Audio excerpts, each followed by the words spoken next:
Okay. Attorney Kevin, meron ba kayong kwalifikasyon o criteria ng isang tao na ipinapipili ninyo sa mga botante? You know, when you do voters education, di ba? Meron kayong hindi nyo sinasabi yung pangalan ng tao because you're not campaigning for any particular candidate, right? But there is some kind of a profile, di ba? Ito yung katangian ng dapat iboto. Meron ba kayong ganon? Can you share that with us?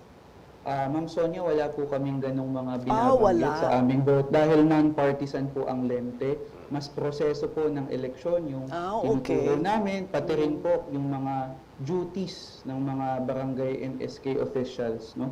Pinapa-explain po namin sa aming mga participants sa mga programs namin na ito yung mga ginagawa ng mga barangay at SK officials. At dahil doon ay pumili po sila nang sa tingin nila ay magagampanan yung particular na mga roles na yun pagdating sa election. So mas tumutuon o nakatuon ang inyong kampanya sa voters education doon sa duties and responsibilities ng mga opisyalis na ito, and therefore kapag namili sila dapat more or less meron silang malinaw na parametro na ito pala yung mga gagawin nito, kanya pag nagboto kami kailangan titignan namin sino ba sa mga ito ang may track record, sino dito ang may kakayahan, sino dito yung matino, mahusay, ganyan. Parang ang hirap maghanap ngayon sa mga panahon na to ng mga ganong mga katangian, no? Matino na, mahusay pa.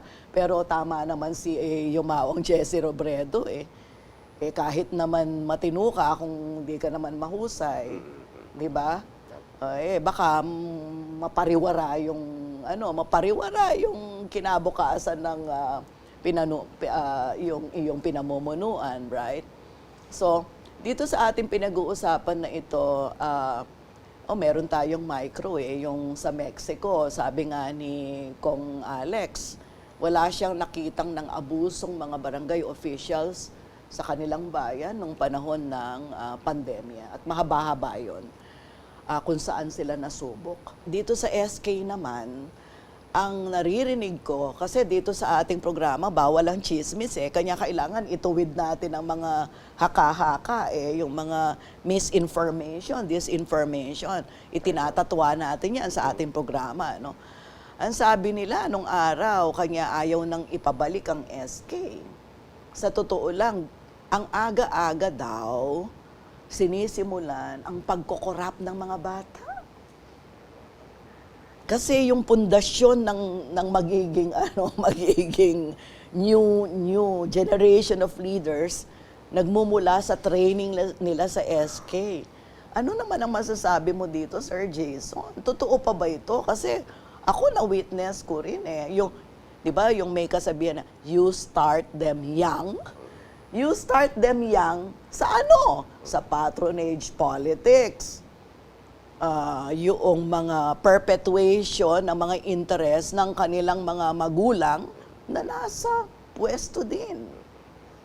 Sir Jason. Opo, ito po yung kagandahan ng Sangguniang Kabataan Reform Act of 2015. Dahil nagkaroon na po ng legal na liability ang atin po mga Sangguniang Kabataan officials kung sila po ay tatakbo sa ating pong gobyerno. So, dati po, nabanggit niyo po, Ma'am Sonia, na parang wag na sanang ibalik itong mga SK. May mga ganong chismis po na wag na daw ibalik ang mga SK dahil more likely sila po ay number one, naiimpluwensyahan lang ng kanilang mga kamag-anak na nasa politika na. Number two, maaaring sila po ay kumbaga ay more likely to be influenced doon sa mga nakikita po nila, nababalitaan nila at nalalaman nila na mga wrong practices pagdating po sa local governance. Pero alam niyo po, ang kagandahan po ng SK Reform Act of 2015 dahil sila nga po ay kailangan between 18 to 24 years old. Dahil po bago po sila itumakbo sa ating pong Sangguniang Kabataan post, ay nagkakaroon po sila ng liability o sila po ay may pananagutan na po sa kanila pong kahit na anong gawin.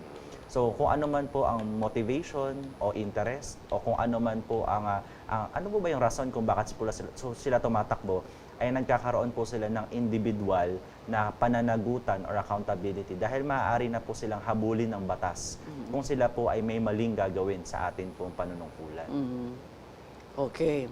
So, meron namang development, meron namang progreso, pero kailangan pa nating makita ang resulta ng reforma. Actually po, Ma'am Sonia, nakikita na po natin ang resulta ng reforma po na ito. Dahil nagkaroon na po tayo, nito pong nakaraan na ating pong barangay and SK elections ng 2018 ay naihalal na po ang ating first batch ng Yeah. ating pong mga sangguniang kabataan for the implementation of SK Reform Act 2015. Kaya po makikita na po natin kahit kung ganito po ang naging set ng ating pong mga qualifications sa ating pong batas, ano po kaya ang itsura naman ng kanila pong SK leadership pagdating sa kanilang mga barangay.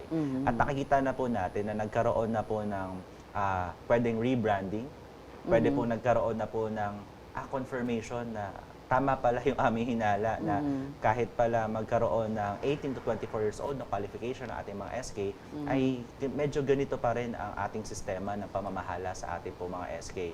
At meron naman po na nagkaroon po sila ng, kumbaga ay, ng realization na after all, nasa SK, nasa talagang taong tumatakbo at may hawak na posisyon kung talagang magkakaroon ng katunayan or ng kahidwaan ang mga chismis na bumabalot sa isang uri ng SK na namamahala sa barangay. At it is always up to syempre, sa mga botante, dahil sila po pumili kung sino naman po ang ilalagay nila sa kanila pong panunungkulan. At syempre po, sa performance naman ng mga elected officials, kung sila po ay mapili ng ating po mga kabarangay bilang manunungkulan sa kanilang barangay. Ang ganda naman ng binahagi mong yan, Sir Jason, kasi kayo pala naman sa DILG, nakita nyo na ang positibong resulta ng Reform Act.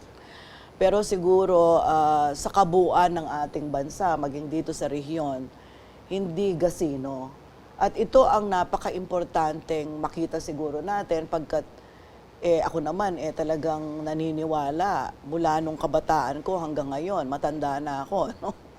Ano na ako lampas-lampas na ako sa pagiging senior citizen, no? Ang paniniwala ko, ang kabataan, ang pag-asa ng bayan. Talagang pinaniniwalaan ko yan. At napagdaanan ko kung papaano maging kabataan sa ating lipunan. At kung papaano napakalaki ng responsibilidad na nakaatang sa kabataan pagdating sa pagpapalaya sa kanyang bayan.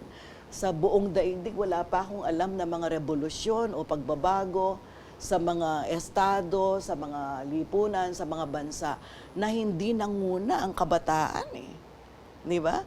Noon sila Emilio Jacinto, Jose Rizal, Andres Bonifacio. Sa kasaysayan natin, ang babata niyan Mga Young line of adults. two, di ba? Young adults po ang Oo, tawag na. mga young adults. O, yun pala yung tamang terminolohiya, mga young adults, no? Yung mga leader kabataan, sila ang nanguna sa pagbabago.